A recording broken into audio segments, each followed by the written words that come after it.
insurrection, this threat to our own sense of security and equilibrium. No, there are easier ways of doing it. Let me tell you where Tinubu should have looked for forces to quell that insurrection. Right here in Lagos, right here, or in Abuja perhaps, I don't know. But there was no need to call the military or the Air Force. I'll tell you what happened. On one of my home visits, this about 2 months ago, I was coming out of a hotel and I saw what looked like a film set. And I said, oh, they're shooting a film. That was on the grounds of this hotel. And a young man detached himself from the actors, came over and greeted me, very polite, very nice young man. And I said, are you shooting somebody? I said, I'm just joking. Are you shooting a film? He said, no. And I looked around. There was nearly a whole battalion occupying that, the grounds of that hotel, in Ikoyi, right here. So I got back in my car and I asked the driver who that young man was. And he told me. And I saw this SWAT team, a mixture.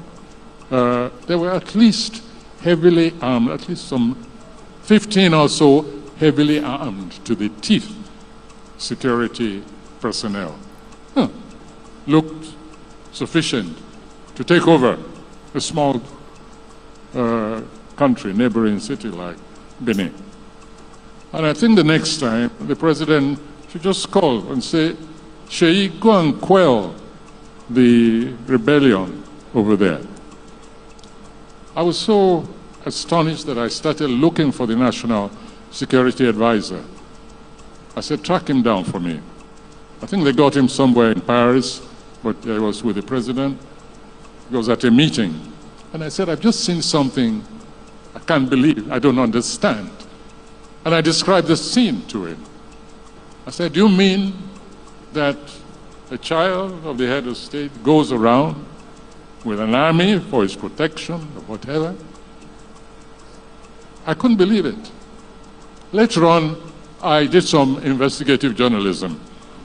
And I inquired, and I found that apparently this is how this young man goes around with his battalion, his heavy armed soldiers. Of course, the road was cleared before his car went out. I stayed until it seemed he was leaving. So next time there's an insurrection, I think the president should just call that young man and say, go and put down those stupid people there. You have enough troops under your command, so don't bother me with all these security issues any longer. Let's not overdo things. This is not the first country that has a head of state. It's not the first country whose head of state has families. And I think children should know their place. They are not potentates. They are not heads of state. And the security architecture of a nation like this suffers some injury and alienation when we see such a heavy devotion of security to one